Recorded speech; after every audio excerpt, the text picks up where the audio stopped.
Lifers Podcast. Get with it or get forgotten. Welcome back to the Fit for Lifers Podcast on the Lifers Podcast Network.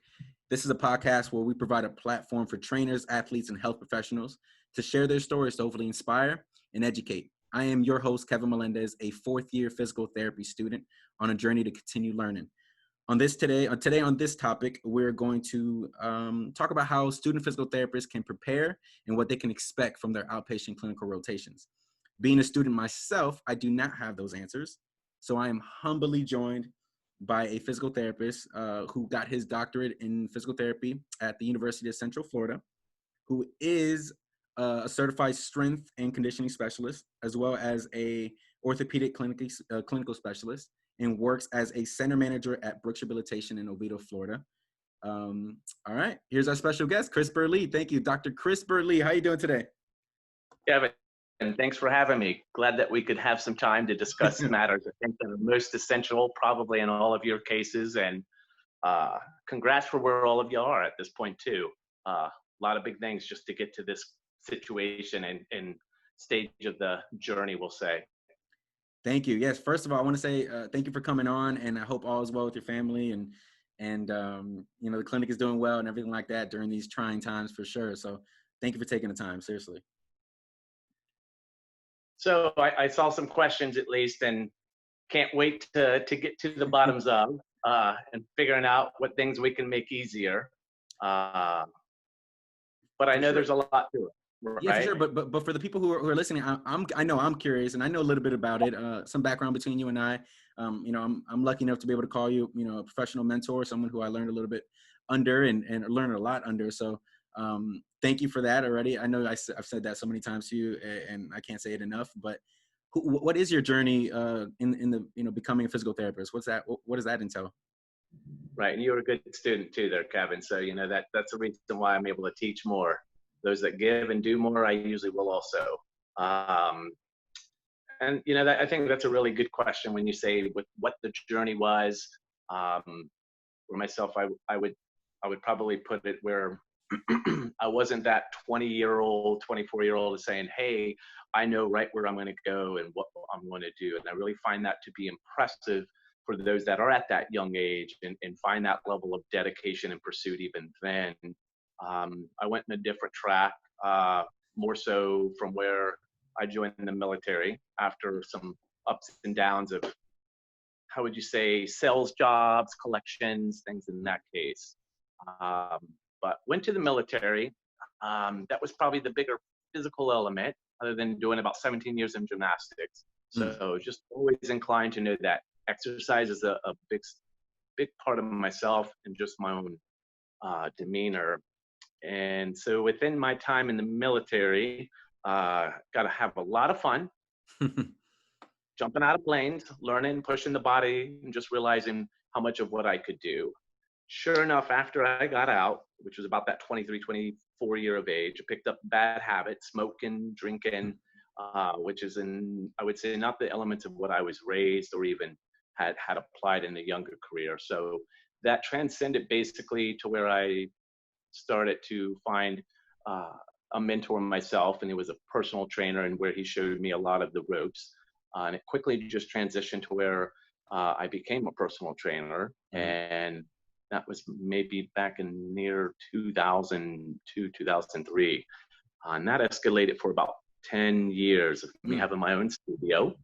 And within that time, it presented again where it was quality versus quantity.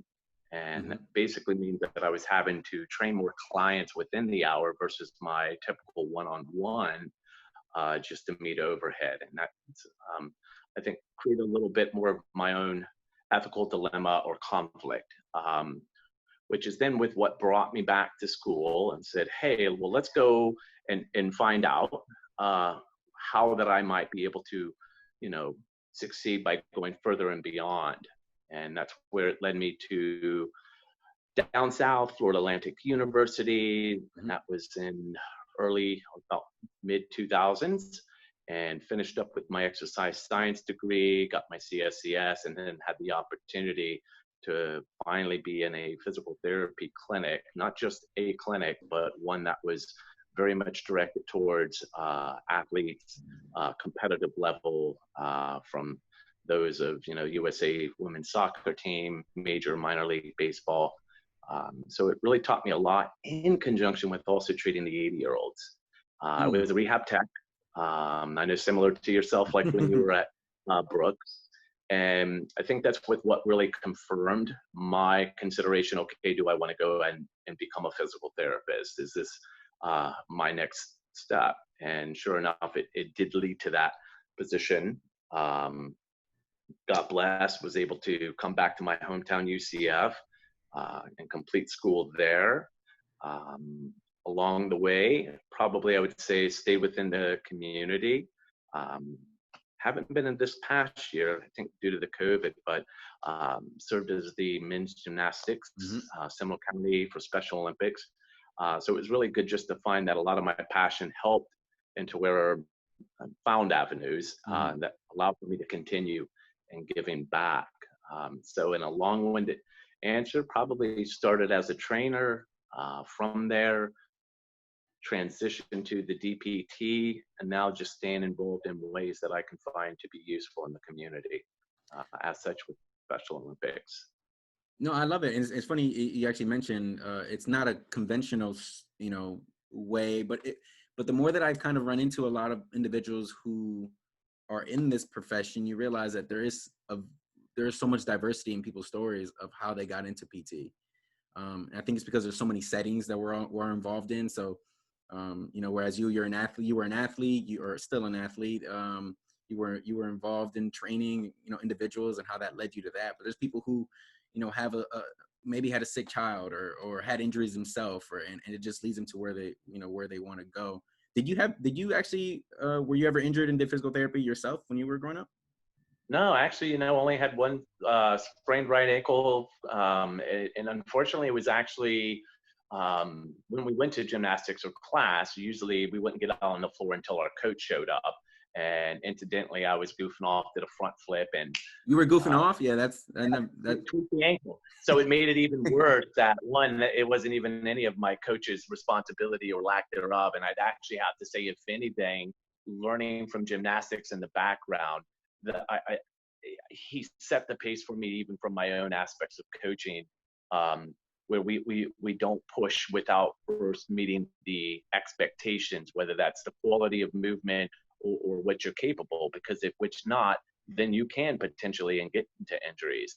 And so I'm going to say, to the same extent, I think it was my coach recognizing at what times and levels that I could advance, where there could be greater potential injury due to release movements off high bars and double, triple back somersault layouts. But to me, I think that was one bigger reason as to no major injury other than the one time goofing off. Okay, yeah. So I have a feeling you're probably, and I know this, but you're probably big into preventative care and how that can influence a lot of individuals. And it's probably something that's, unfortunately, in my opinion, untapped in the physical therapy world, or at least we haven't optimized how we can be leaders in preventative care. But yeah, no, I mean, I'm curious, what is your definition of what physical therapists do? Because I mean, we have the APTA, our accredited association, their definition. What's yours? I mean, I can compliment and just follow in line with what they state, but I think for me, it's more about how do we inspire, encourage, motivate, facilitate, educate. I guess they're rhyming in a little bit of a sense, but to me, I think those are the more critical aspects of what we can do, and that you'll find, and I'll get to it later, I know, with just like soft skills. What are those abilities? A lot of times, I think that's the biggest standpoint is how do we support these individuals that we're trying to assist? How can we be sort of a team player and give them the right guidance? But to me, yeah, as simple as motivate, encourage, educate, empower, like anything. And I think you'll get somewhere better than nowhere. Oh, nice. And so, I mentioned a little bit earlier, the topic of, one of the big things for this podcast is to really get an idea of what to expect and how to prepare for our clinical outpatient rotations. You know, my cohort, and those are in my same year, we start this September, hopefully, knock on wood, everything is fine. You know, we start this September on our rotations. So I surveyed my class. I asked them, you know, what are things that they want to know, questions that they would love to get answered, in regards to an outpatient clinic rotation. And if you're okay with it, I would love to be able to ask you some questions that they came up with. Yeah, let's see what some of those thoughts are. All right. So the first one is, and I have a feeling I know why they asked this, but what is the best way to approach outcome measures? So outcome measures, when we talk about outcome measures, are we referring to the subjective or also just like the physical performance outcome measures, or both of them? It could be both, but I think this question is more so the physical performance ones and the quality of life, measures and those kind of things. Right. Because we're taught them to be so, like, essentially they're so heavily taught in the physical therapy curriculum, and right. And so it almost feels like you have to do 5 of them in an eval just to make it just objectively have reasons for people to even do physical therapy. So I guess what's the best way to approach it? Yeah, and I don't know if I could say a best way. I know in that I was in my education, they had pointed out just to go to the APTA site, because that would then give you sort of what's that expectation or standard for someone who is as a student, and what physical performance measures would we anticipate or like to have some knowledge, or even potentially what you'd be tested from an MPTE standpoint. But even with the way that the question's asked, I can see it's like you get into you step into a bedroom and it's dirty, and it's like, oh, where am I going to start with this? Yeah. And I think if that you can take that sort of lump dump, oh my gosh, where do I go, and start to have maybe a few different organized manners. If what we're talking about, I know one thing that you're strong within there, Kevin, or of interest, is like your return to sports, and what are those tests that we're going to use. And I think if you have a better understanding of what is it that it's supposed to show, or how can I create more power of assumption by accumulating more of those tests, right? Is it something that students struggle with? Do you think when some of the students you've had, they come in and they don't know which outcome measures to do with patients, or has it kind of been not really too much struggle? Right. I think it's more of where you'll remember the MDIC, or the meaningful difference and change. I think those things are not as, I'm not as concerned with the students knowing what those are. I know they can look them up. And after you do 10, 15 and you're in the clinic, you'll most likely remember them, just not at the stage of where you would be. So to me, I think that's not the bigger part of what you want to miss. I think it's more about the consideration of, what are we using this outcome form for, or this physical performance? A lot of times it's a prognosis. What's going to be the statistical likelihood of them getting back to their sport? I think that is just taking, well, what is their sport? What is this activity? What was the injury or the deficit we need to address? Mm-hmm. Does this outcome form best fit that? And there isn't like generally where you're going to have 6 or 7 choices to where, well, I'm really stuck in between. It doesn't typically equate to that. You'll find that after you look through research, there will be a very similar, I would say, look and assess and objectively, what are these norms and what are the tests that's going to show me the best of what I need. Okay. I can make it a little trickier for you. And I think the only thing that I would, that I learned early in my career is, let's talk about Medicare. Okay. Medicare patients, typically, if where that y'all have learned, it's probably like in your second year about, on the 10th visit, hey, we have to do a progress note. Mm-hmm. When you have that progress note, what are some of the outcomes that you think, Kevin, for someone, if I said, hey, this lady, Fran, has a lot of falls, what would first trigger your mind to what you might want to look? Yeah. I would want to look at balance. So I know just some things that, whether we're looking at, a static balance, dynamic balance, reaching balance, if is it just because, is it maybe mini best. So, we're trying to just do things to show that she needs continued therapy. So, but I know Medicare likes to see the results of Berg, and the Yeah, DGI or tug, right. things of that nature.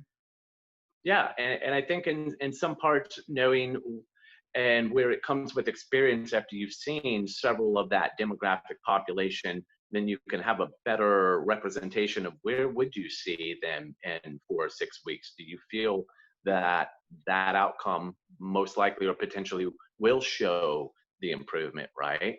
I don't think I need to remember what are the ceiling and floor effects, but if I think that you've got some appreciation to know what the demand of saying, ooh, this DGI or dynamic gait index is probably going to be a little more tricky than for someone who is not or as capable.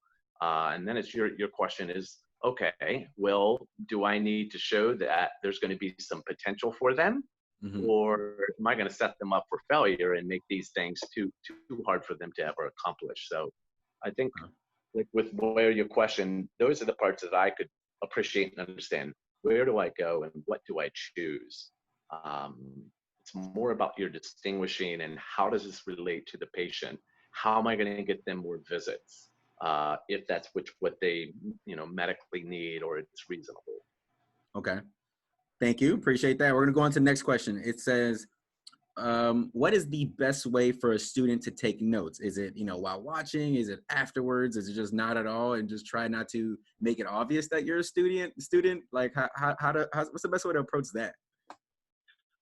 So you're saying like taking notes, like when you're at the clinic and doing your internship? Yes. Like we're in there and our, the CI is trying to, teach us something and, how do we go about that? Yeah, I mean, it really goes back to just like know your learning style. And I think that's the first thing that I cover base with the intern is just what are your learning styles? What do you prefer? Feedback, which type?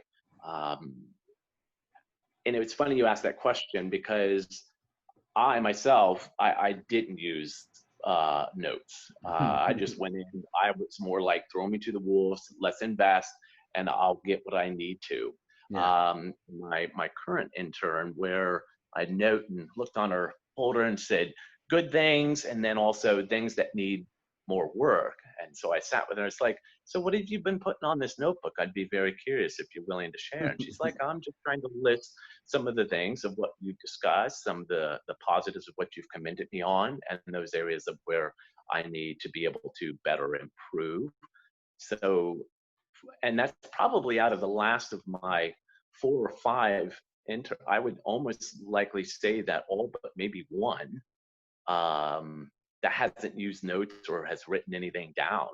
And a lot of it, I think, is just, especially those first 2 weeks, many will get very just overwhelmed. It's normal, expect it, it's okay. But I think as dust settles, then that writing on the notebook could sometimes become a little less apparent because you get more familiar with what you know. I think we're just even like for all of you going into your first internship, I think that was the thing that was more critical was that many would go and did not have their own level of self-confidence. And you're like, man, I don't want to screw this up. And sure enough, of course, just like y'all will probably have where we have our weekly comments or reflection that we serve as a class. Yes. And that first week or second week, many of the students got there and just like, wow, I'm really actually surprised on how much I know, because you know it from a test, but you don't know it's like, hey, real world, go. Now you're like on stage and I need to perform.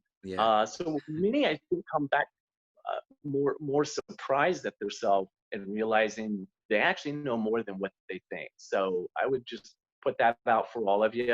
You're going to find good to have some of that thought, but you'll learn that you knew and you've applied a lot with these last 4 years. That will, I think, it'll be a good surprise. Always is. And that's good to hear because I think a lot of us, physical therapy students, we it's fair to say that we really do feel like we have imposter syndrome sometimes. Like when we go through 4 years of grad school and we forget that we know we've learned a lot. and it's because we're still learning stuff new, so we don't know the stuff that we're learning new yet that well. So we kind of have this weird, like, constant feeling of like, what do we even know? So it's great to hear that that we're school is actually paying off. But lead us to the third question. This one is, what do you look for in your students, and what is I guess it's a two-part. It's what do you look for in your students, and what is an optimal student in your opinion? And before we answer that, I surveyed my class to ask them what do they think is an optimal student. And they said an optimal student is to be open-minded and willing to learn, have a positive mindset, and be open to critiques, as well as have good communication with patients and the CI, plus willing to put in the work outside via research and practicing, honing in on their skills. And the skill that I would say most important, including all of what was stated there, are your soft skills. Yeah. That to me, I think, is what I look at from just the individual, the characteristics, soft skill, right? That's same, which again, Kevin, you presented quite well. It's not forced upon. This is when a patient comes in, you make, I can't say hand-eye contact now, but we'll just say fist bump or otherwise. But you make eye contact. You ask. Just creating some conversation. I think to me that's the bigger parts. Trying to think and consider more about the individual and how and what that you might do to make their day better. I think those are probably some of the bigger. How is your involvement with working with others? Are you a team player? Do you look to contribute, even if it's not something that you need to do, but you can? I think those are the critical things that will get you far within your profession as an employee, as a manager, or otherwise. So surround yourself around good people. Good people to me are those that have soft skills. You'll get the education, you'll have the knowledge. We can always challenge and make more of that.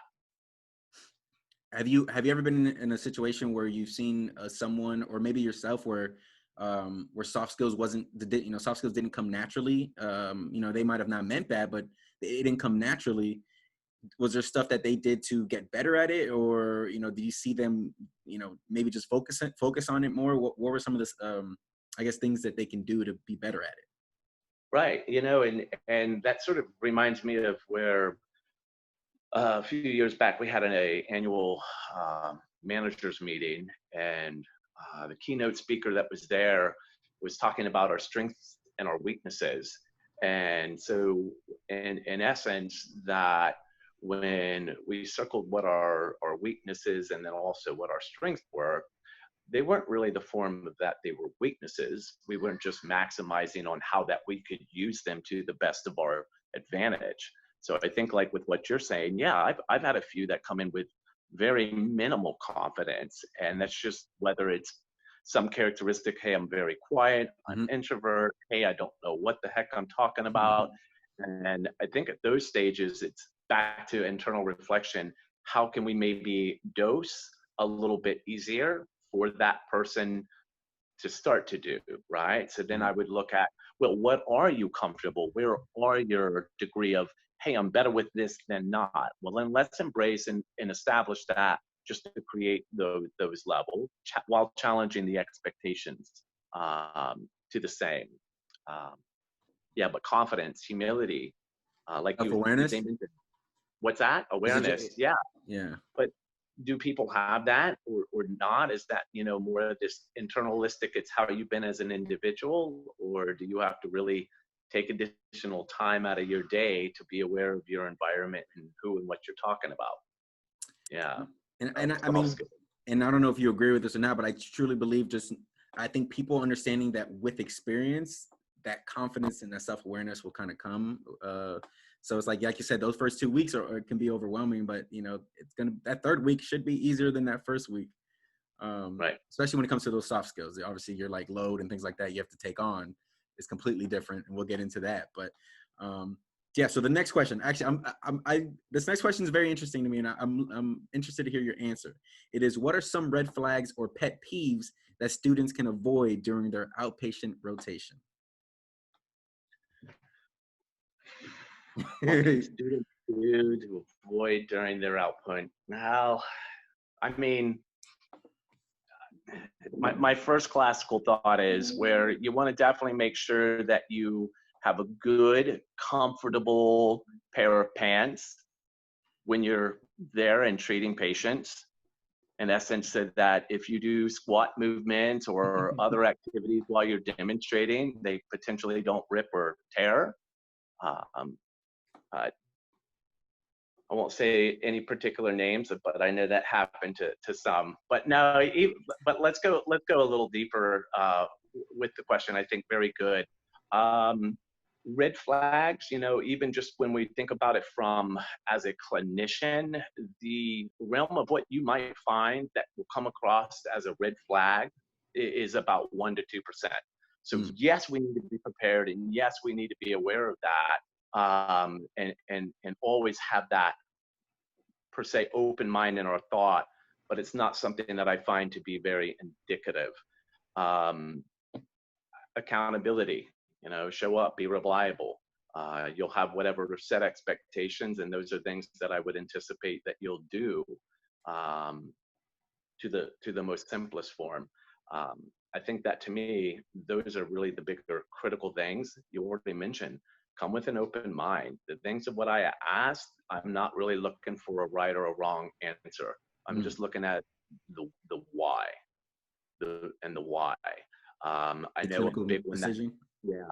I think the one that I know when I was in UCF and my professors told us not to do was that when our mentor or our CI had asked us the question, we would say, no, they didn't teach us that. Okay. And so the professors, you know, would get a whiff of that because the CIs would have their conversations at times with. I think that was one I could tell you from a school standpoint is, yeah, don't go telling your professors that I'm asking a question which you don't know the answer to, and they never taught us any of that. I'm writing that down. I put it as, don't blame the school. That's what I wrote it down as. I'm just saying, they mentioned that several times. Okay. So I take it like accountability, open-mindedness, be aware of your words and how they can affect and translate. Okay.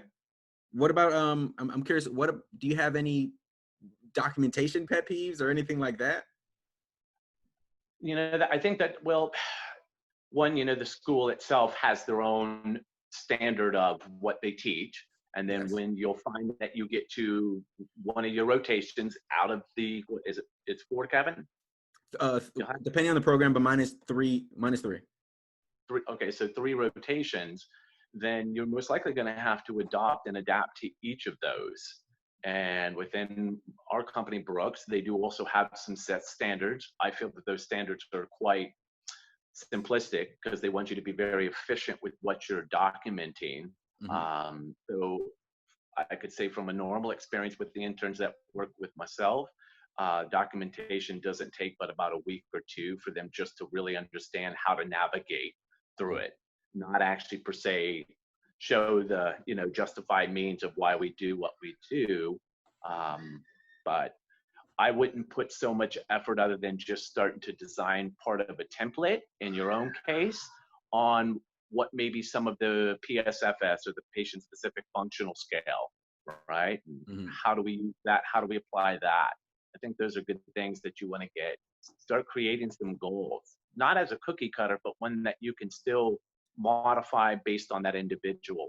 I think those are the things I usually would instruct or educate. Within your time at clinical, learn your own form and template of how you're going to justify the means of reimbursement and getting the most from that. Okay, I like that. So, you know, in other words, think about words. I think words are super powerful when it comes to documentation, and that's something that I struggle with. I know it's my Achilles heel is like I almost get over analysis. I get a paralysis over analysis kind of deal when it comes to documentation. So I know that's something I'll have to overcome. But until then, next question is, how long do you expect students will take until they're more or less independent during their clinical rotation?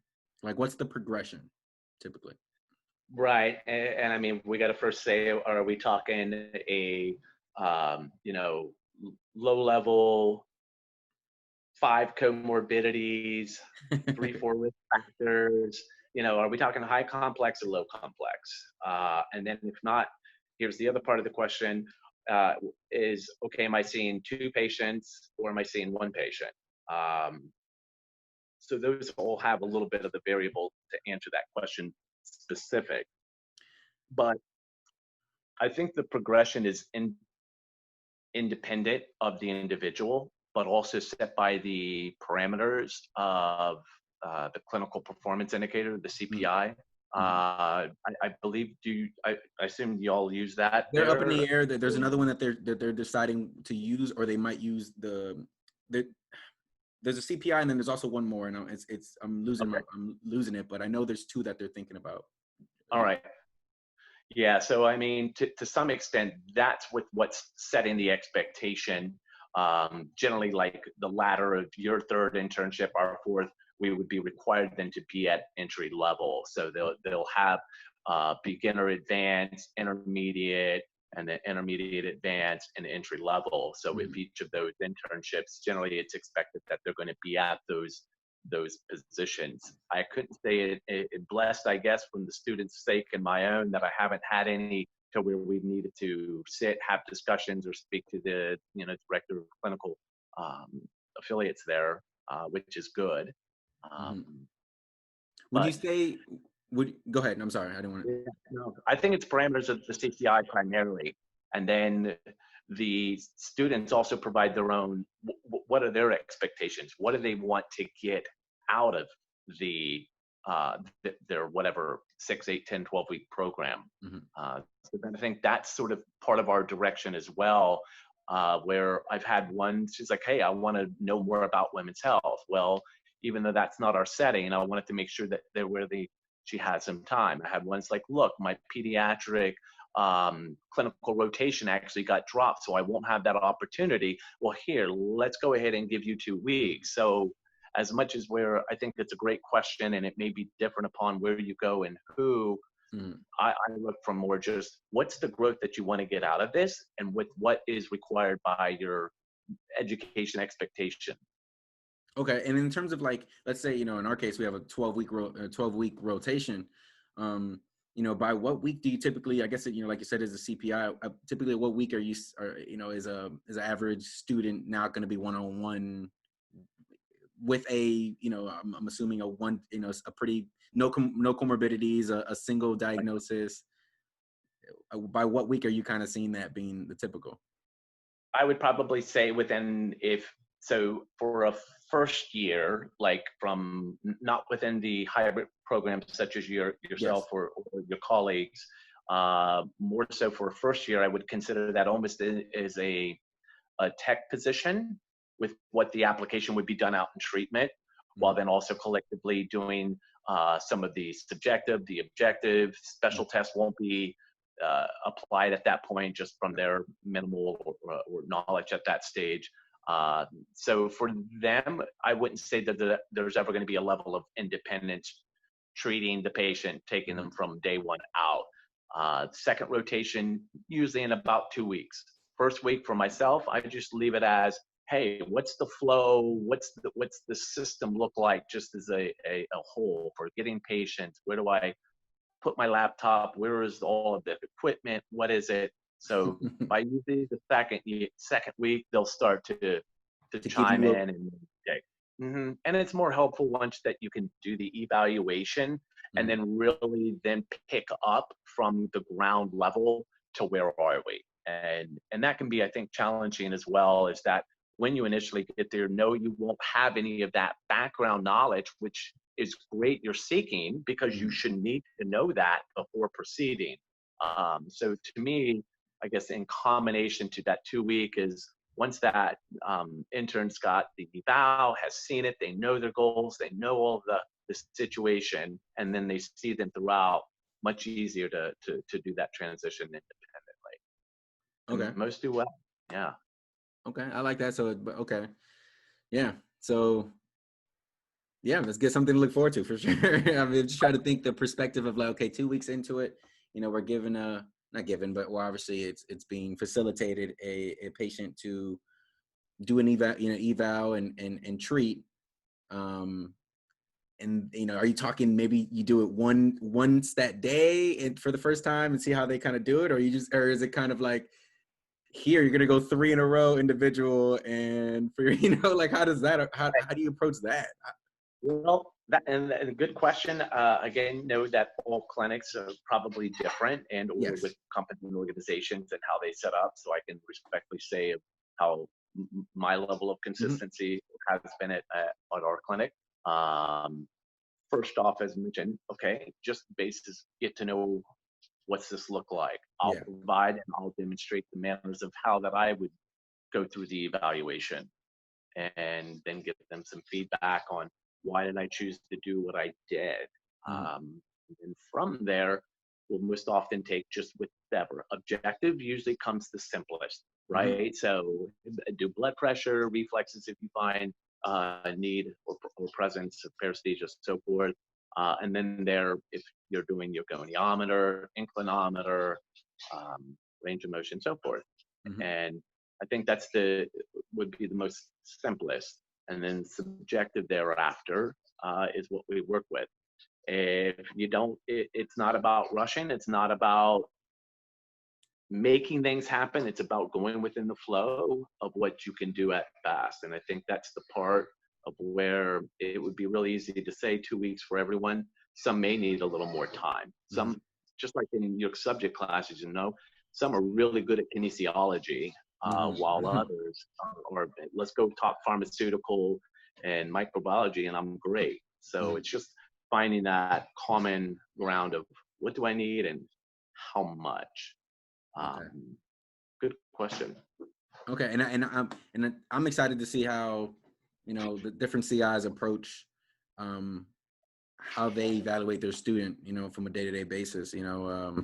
Like how they know if a student's ready, to take on that challenge. I think is interesting.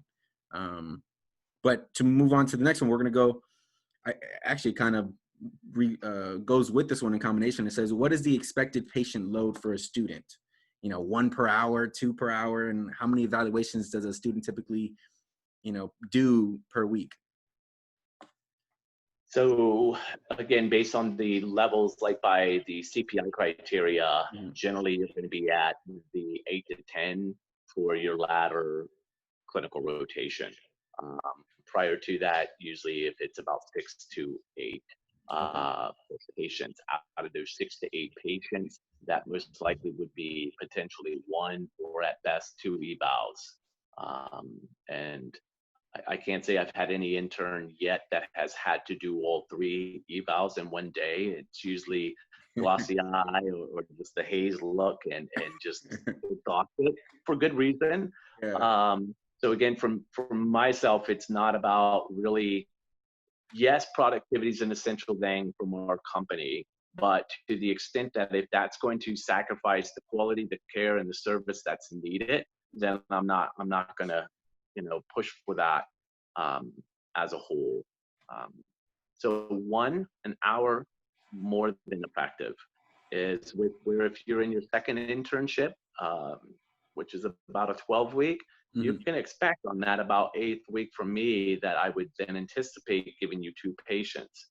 And that's not like, oh, this is the first treatment of a new patient on top of, oh, this is the patient that has a fall risk and you're going to need to pay attention, right? So again, some level of flexibility, but I think by the end that would be one expectation, Kevin, is that you do have the means of understanding how to treat 2 patients, because more often than not, unless you're in inpatient acute, you're going to have that, or at least from the outpatient, which is what we're discussing. Yes. Yeah, you'll eventually need that, but just because you need it, as mentioned, if you're going to put in the predicament where the success and the outcome of this patient is going to be infringed, then we won't do it. It's just not needed. Like you said, quality over quantity. That's what kind of got you into the PT world. So I definitely love the thought of that. I'm definitely, I love the idea of being able to treat one-on-one, but we understand the world that in the business side of things and how that can affect productivity. And I'm sure we'll continue to see how that kind of changes throughout, the years of our profession. But the next one is when a student has shown up unprepared, regardless of their excuse, what was a piece of advice you gave them? What do you mean by unprepared? I wish I knew. I mean, okay, so I'm assuming the student, let's say they arrived late or they didn't wear the right pair of pants or anything of that nature, or maybe they weren't prepared, like they didn't, for a case that maybe they should have been prepared for. How do they best approach that situation? How did you approach it? Yeah, I mean, depending on, that could be almost considered like a crucial conversation to some stage. So I always think of, just by saying crucial conversation, you have to begin with the end in mind. And personally, as much as I would be one that has still to challenge my emotional intelligence, I think the first thing is really to ask questions and then listen, or have that discussion with the student. Because then when you say, okay, is this a matter of them being unprepared? I think of a few different things. I think of okay, is this because they don't care from a behavior standpoint? Yeah. Two, is it more of a knowledge? I'm sorry, I wasn't aware that was an expectation. I didn't see that in the manual. Or three, or is this out of a fear or out of a concern that sort of drives them the other way and they just shut down? So I want to sort of look at those kind of entities first, then we can be a little more direct on, hey, if this is a knowledge and that was the reason why that you were unprepared, well, let me then provide you with that knowledge so that you can be. Mm-hmm. That's probably the simplest of those elements. But if we're to discuss from this being a behavioral or a lack of motivation, then we need to discuss the why, and why do they not have that motivation? So I think that's my advice, is more about listening, asking, and questioning. And then we can go beyond that. And let's say, okay, it is a lack of motivation, and we find some way to then hold them accountable. We're gonna create, if you want to call it an action plan. We're gonna follow up. We're gonna communicate, and then if we're that they actually do as to be expected, make sure that we commend them as well. Give them that positive reinforcement. I've only had one incident. It wasn't even myself, but a colleague at another clinic, where a young man that would come in and would wear the same pants every day. But what was unsettling was that patients started to come up to the center manager and complain about how can we say, the odor of what he presented with, and also doing manual applications, which were very close, was starting to deter. So that was a conversation that had to be had, challenging one within the discussion. And at that stage, if I had to give an example, now we're just going to go right back to, hey, these are the policies that are established by our company, or as well, most likely that I know you probably have in your some kind of expectations in your syllabi with internship. So there's a few different grounds with that question. I like that answer. I definitely, we made a list of questions, and I just listening to this, I'll probably have a few more added to it. Yeah. But I'm going to go on to the next one. It says, at what point, and we kind of touched on this, but at what point do you feel more comfortable? Do you, I guess, feel more comfortable giving a student more responsibility? And so, the way I interpret that question is, do you have like a checklist of kind of like, okay, when he can do this, when they can do this, they can do this, or or is it just based on what that person wants out of the rotation? Like, how do you actually tackle that?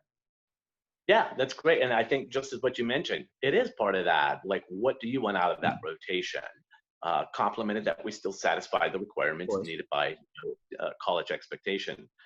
And then from there, then I think it's more of like, well,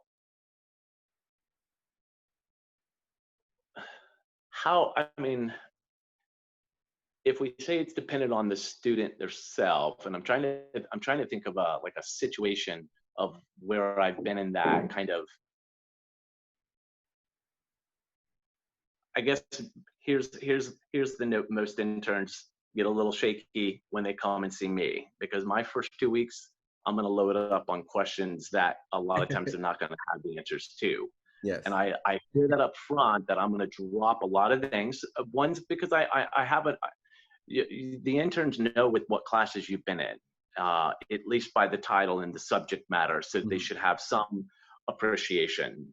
But with it, that's where I think I find what's your basis of knowledge, and I'll ask a lot of questions those first 2 weeks, and then based on those reasonings of what you give, even more than if it's the answer that I was looking for, is going to give me more of that direction to do so. On top of Kevin, it's that distinction. There are some that are just go-getters. They'll go in there, even if we're that first one, man, I did not really see that being shoulder impingement.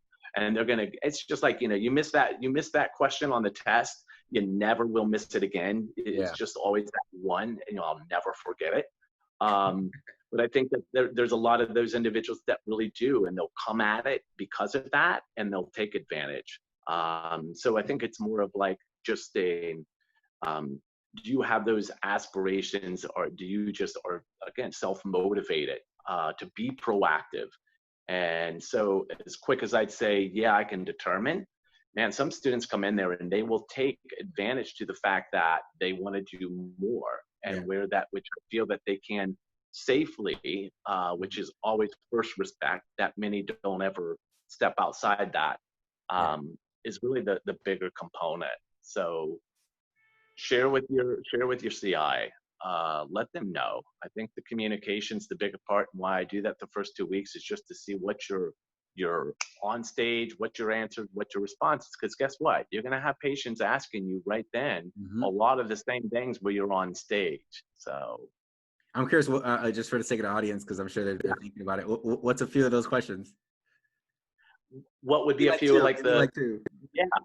I think a balance, I think the first one is like, okay, what are the three senses of balance, right? Gotcha. Okay. And so if you consider, okay, I've got vision, I've got vestibular, I got proprioceptive, great. Yeah. Now, what are the 4 ways where we can change that balance, right? I want to lower center of mass.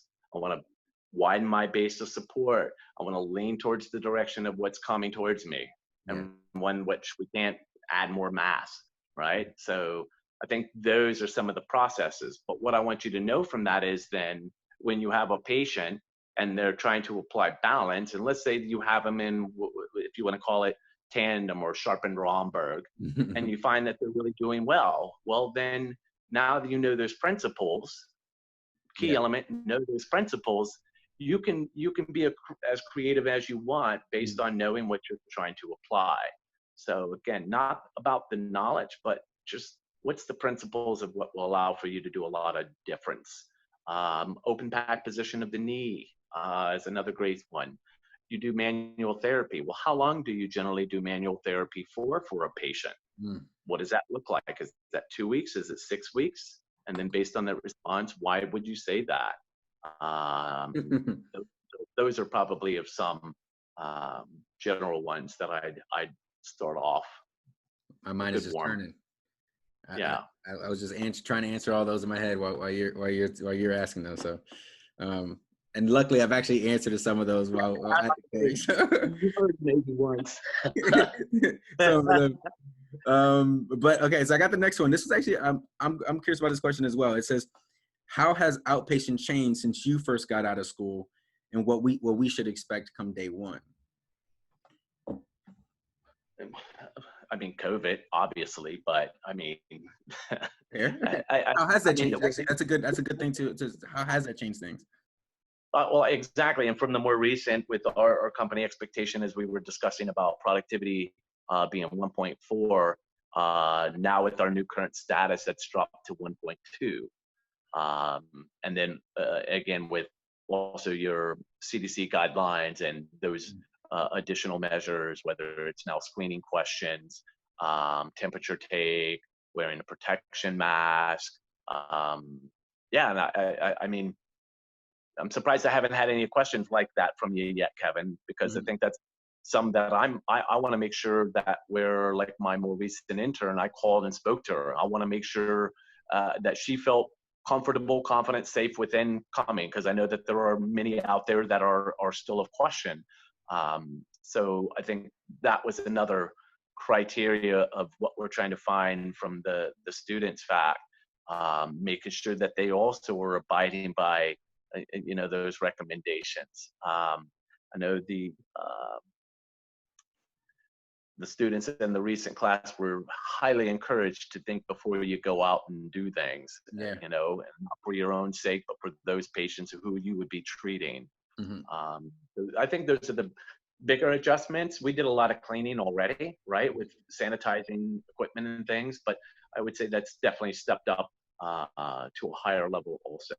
Well, and just to add on to that, I'm curious about how has that affected your I guess your things you can do treating wise, like how, are you still joint doing manual stuff, joint mobs, like how has that been affected by it?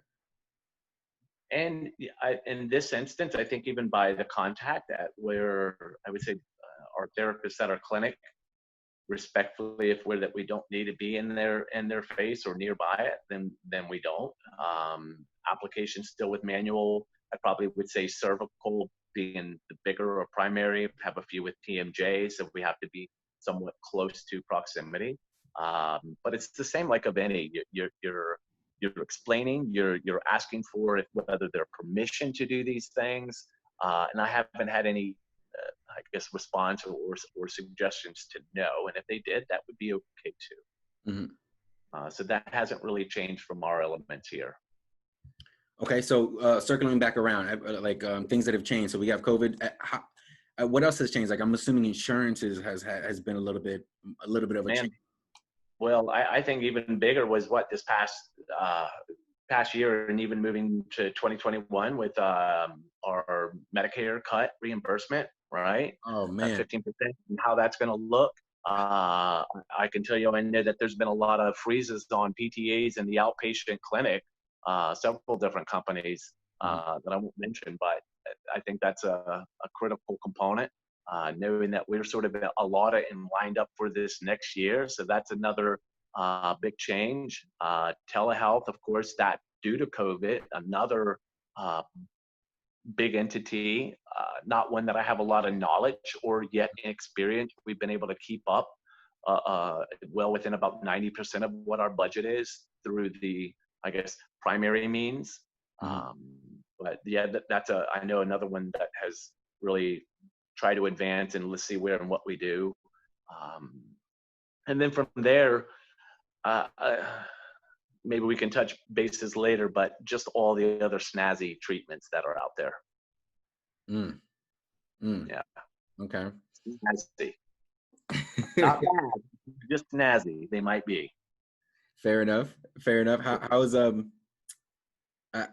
it's funny because I listened to that, and as a student, we're kind of in this incubator stage where we're not directly in it, but we hear the things around us.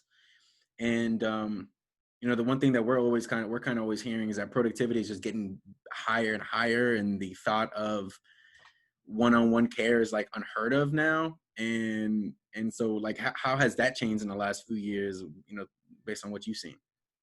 Right.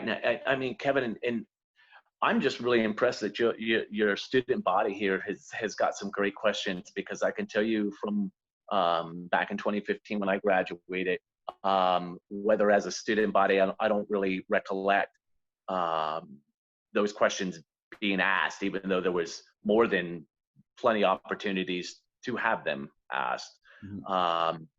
and ones I don't think many hit upon until, oh, now I'm looking for a job, and oh, what do I do? And that's, I think, has come to a rude awakening on what is that productivity standard. One big reason why I am with Brooks is because they have that appreciation in the model to where we can and still do and choose if we need to treat one-on-one, then we are able. No, it's not for the entire 8-hour day or shift, but still well within enough that where we can benefit the patient and still maintain, cost, expense, and profit margin and those kind of things.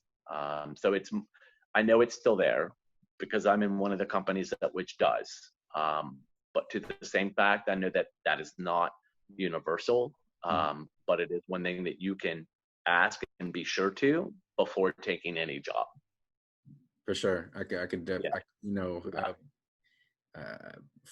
It's weird saying this because, this is recorded, but I definitely have this professional fear of being in a place that has such high productivity.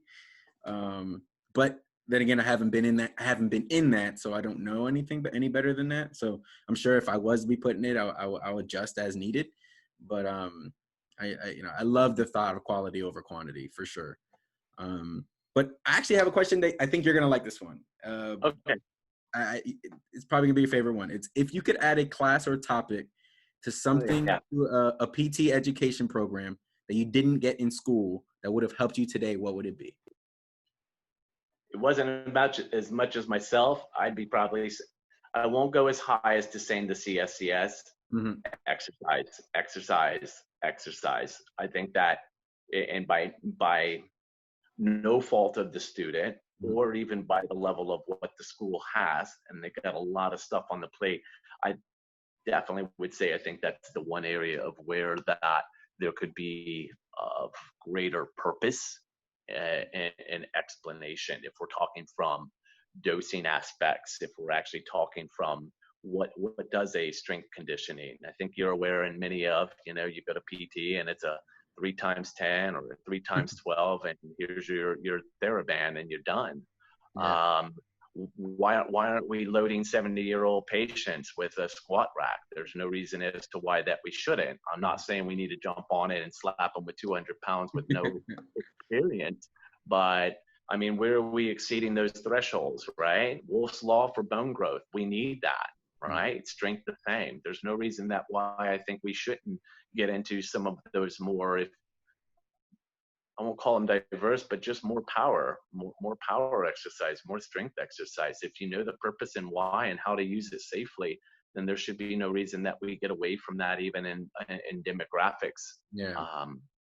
But a great question. I'm glad that you asked. Strongly, hands down, exercise, dosing, application for whatever population you're doing. Yeah, they definitely, they at least for our program, they touch on it. They do.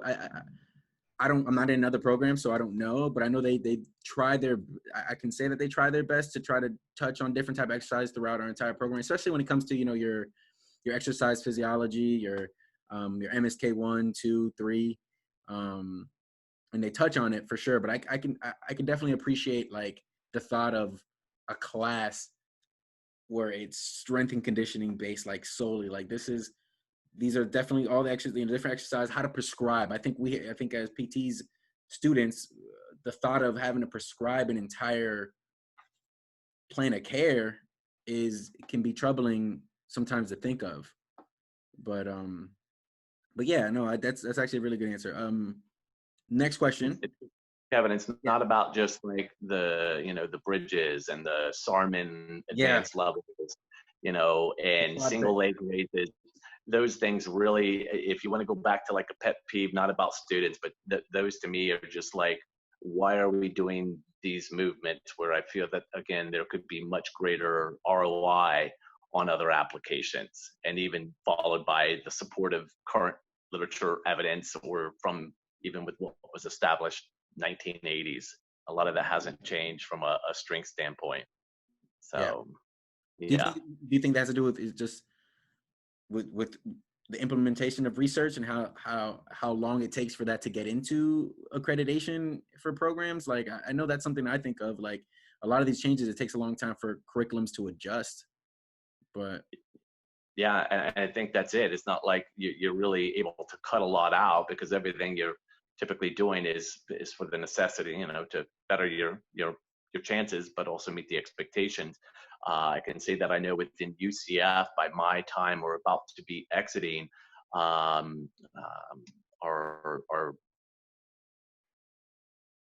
physiology instructor basically was the one who really tried to promote that and encourage it. And where now that they do, and they have a lot more of the dynacoms, so they've got BFR, so they've got a lot of these other aspects to be able to look and monitor O2, CO2 levels, and maximum output, cardiac output. So good now that has been incorporated. And I can say that UCF has done their due part in trying to incorporate more, based also on the student recommendations that they'll ask. Last year they'll say, hey, what could we have done different? What's your feedback? Constructively, of course. And that's when I know that has been promoted and pushed for. I love it. I'm going to add my own 2 cents to the question. And I would love to be able to pick some sort of certification or something that is implemented into our class. So essentially like an elective of what we can choose to be certified in. So whether it's like we get McKinsey, Part A, Part E, Part B certified, and that's a part of our curriculum, or we choose to go get our CSCS, and that's not paid for because it's part of our tuition, but at least have something that we can specialize in that might cater to what we're interested in. I would love for that. Maybe there is maybe you're a woman that is interested to go into public health, and maybe they can do a certification in public health while in school, because we don't have any electives in our program. So it's very much what you're given is what you got to learn, which is great. But I love the idea of being able to choose. I know you're adding something else on more, but I promise you, if I was to survey my class, and if I can tell them, look, if you had to, for 2 months, you get the choice to do an elective for a certification, they would do it. And we don't get that chance. We just get the option of doing it out. Like, they'll tell us resources, like they'll say, okay, you can go take this, this weekend or this and that, and you'll get your student discount, but it isn't a part of our curriculum to have to do. So I don't know if you have your thoughts on that.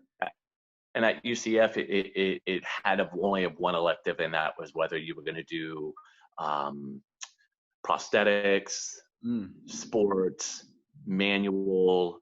I think there was a geriatric, and there may have been potentially one other that was not by a certification, but at least another component. I obviously went with the manual application, thought it was really nice. We basically just reviewed more of those up-to-date applications, and then we created the algorithms of, okay, this is the way the patient presents, these are the things which would then lead me to whatever technique that is prescribed or set. That is cool. I didn't know that. I guess I didn't realize that UCF had a form of an elective. That's awesome. But all right, we're gonna go to the next one. What's considered in your mind to be the fundamentals of a physical therapist profession in general, and how does that change depending on which setting you're in? So what are the foundations, I guess in your case, what is a foundation to be an outpatient physical therapist? Foundation. Is it knowing all the special tests? Is it knowing, like? Well, and I know I've told you this before, Kevin. It's like you have to learn to unlearn, and that you were going to find that as soon as, even if not already in due process, when you get out of school, you're going to find that there's a lot of gray areas and things that really never got hit upon. And at that point now, you're really almost going to have to be the bigger judge and critic.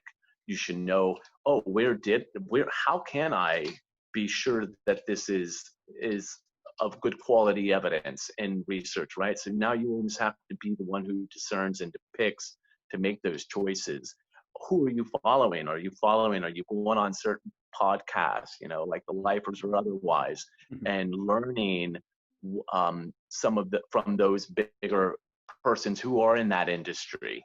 I think that's a big part of it. But from even in my more recent years, and I can hear myself saying back in the beginning and picking up my manual applications to say, oh, I want to just add more tools to my toolbox. Mm-hmm.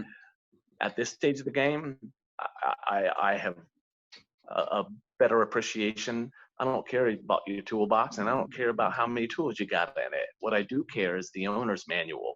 That's what you need to create. That's what you need to invest your time. Mm-hmm. Owner's manual is looking at, what is my assessment? What is my education? And what am I listening to this individual, right? Mm-hmm. Immerse yourself in the foundational principles, physics, physiology, psychosocial. Mm-hmm.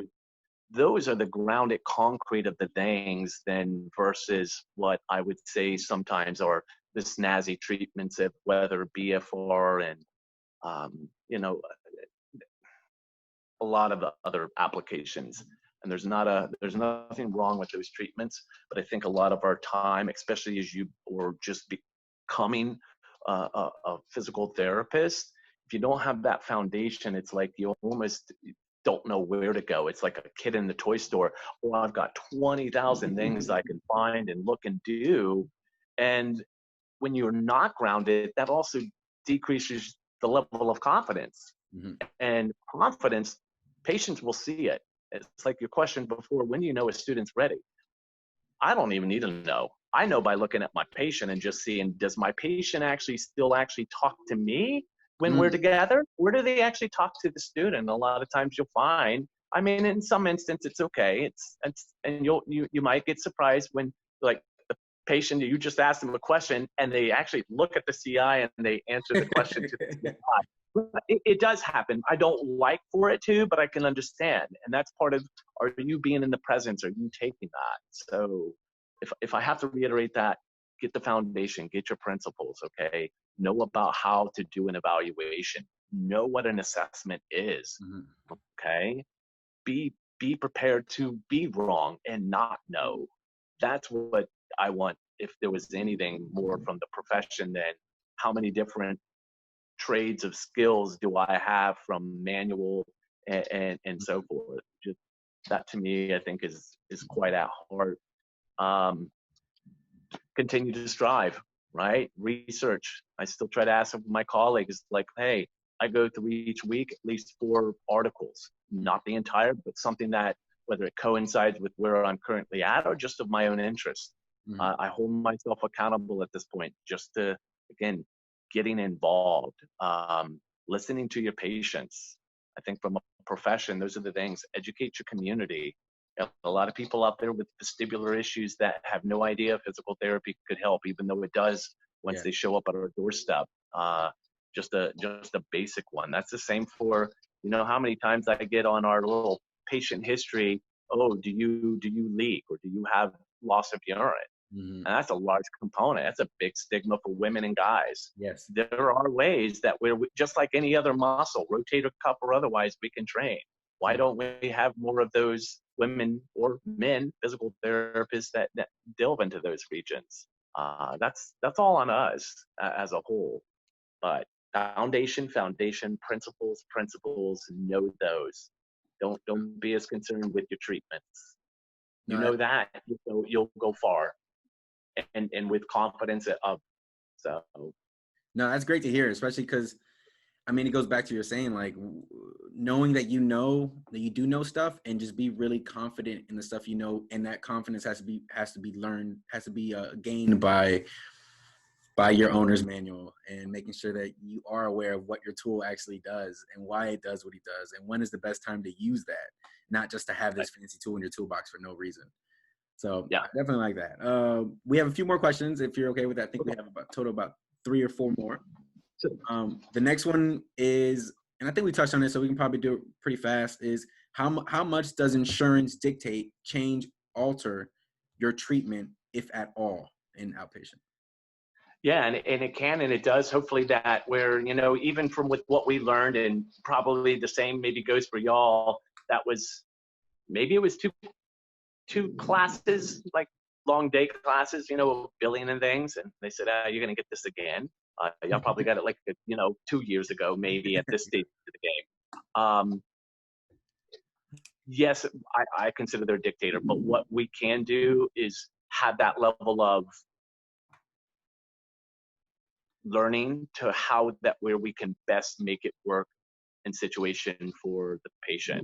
I know that we talked to the example of that Medicare patient. I said, hey, he comes in on the 10th visit. Well, guess what, Kevin? That person, by the way, also has COPD, Parkinson's disease, and every other few days, he's going to probably drop off and not do so well. Mm-hmm. And so if I have him come on my 9th visit and I see that guy's got some good get up, guess what?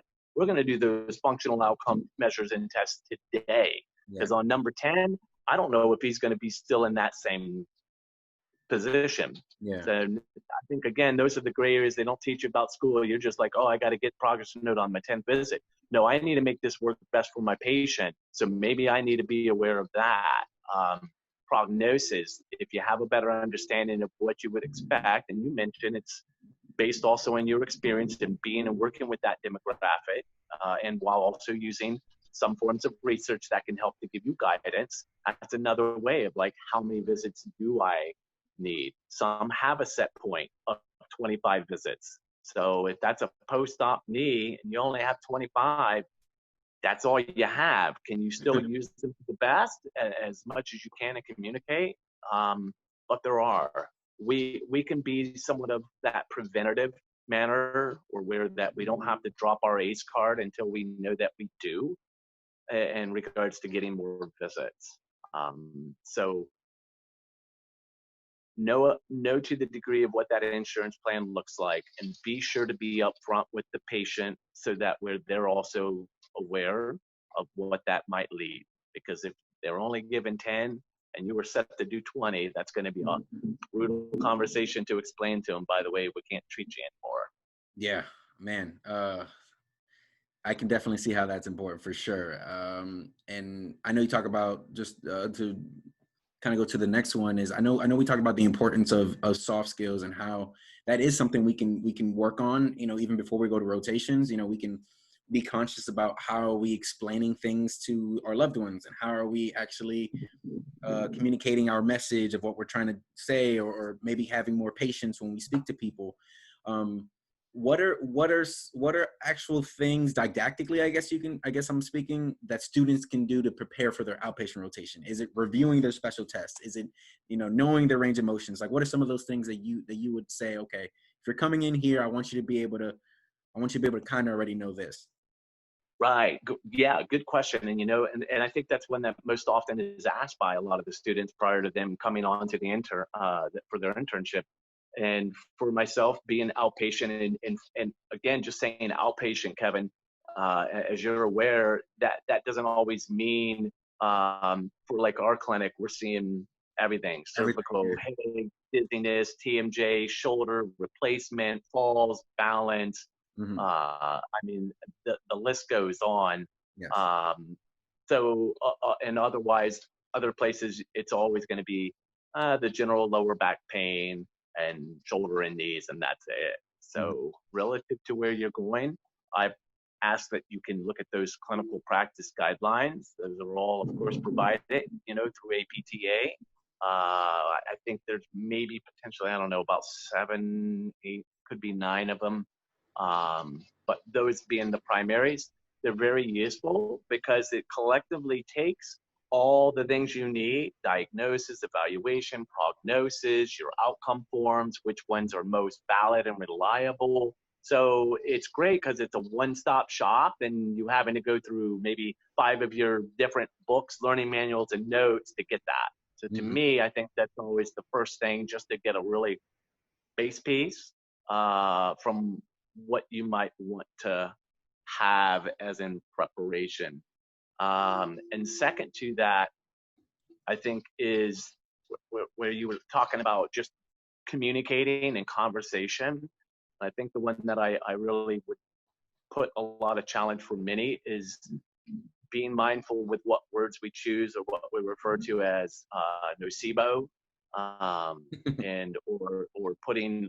I think that the more classic is bone on bone, right? Yeah. And so, oh, the doctor said my knees are bone on bone. Well, I consider that as a form of nocebo. We're creating a degradation, something we know that we can't change. How is this going to motivate? How is this going to uplift or do anything more for the patient? It really doesn't. Mm-hmm. So I don't look at those same sense of where we also going to say, hey, you're weak.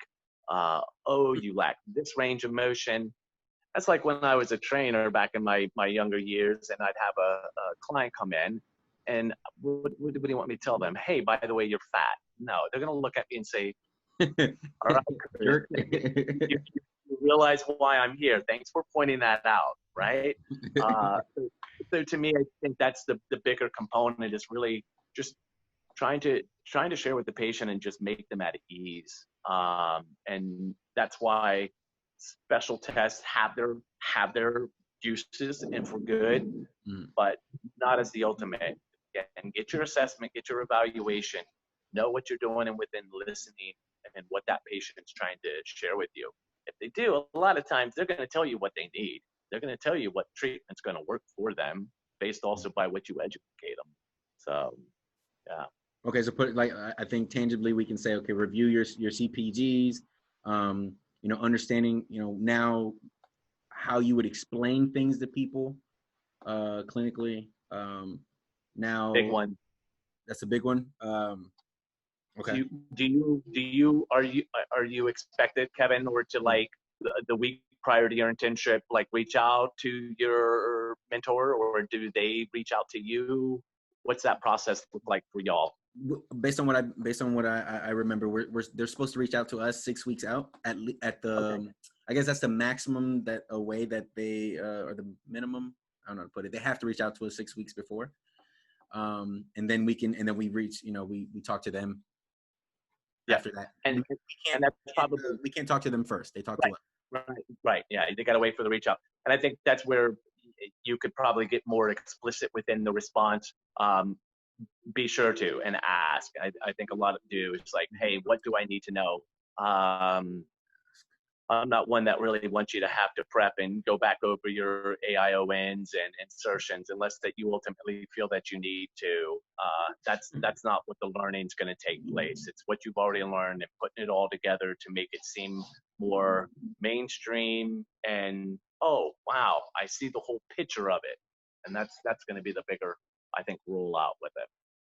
Love it. And I'm pretty sure we can have this conversation for forever. And that's why we are in the profession we're in, because we do love the profession. But and I hopefully will be able to have you on here again so we can have some of those conversations, because I would love to be able to talk on things like what, where do we see the profession going, and what are some things that we would love to be able to change, and how can what are some things about the PT curriculum that we would like to change, or like just different things like that in terms of the actual PT stuff. But for last question, is what do you think is the difference between a good and a great physical therapist?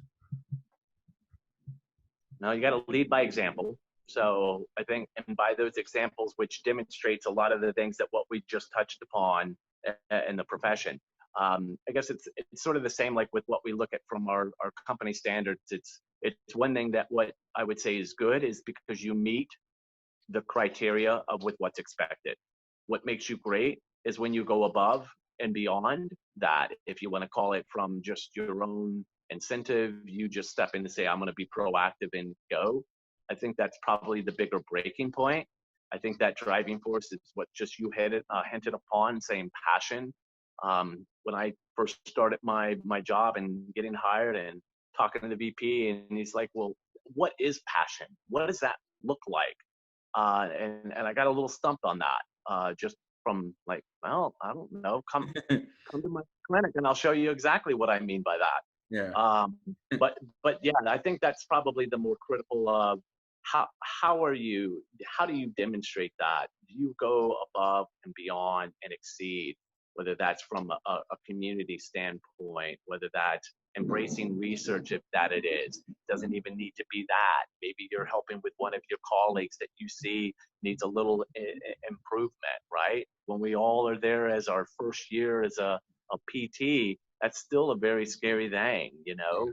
Or you as one of those like, hey, this is now my colleague, let me help to contribute. Those ways of where you're stepping up, not that it's part of your job, but you see fit. So for the greater good, if we really want to be silly with it, yeah, that I think would be the bigger rub.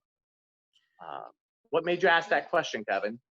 You know, because I had an experience. It's something that I like to personally ask kind of every PT that I meet, and the one I remember being told once, it was the answer that the gentleman gave me was, it's being a good car salesman, and that's the way he led it. And I was like, my reaction was like, what do you mean? Like, that's a weird thing to say. And his response was, you can have the best treatments in the world, but if your patient doesn't trust you or doesn't believe you, it's not going to work.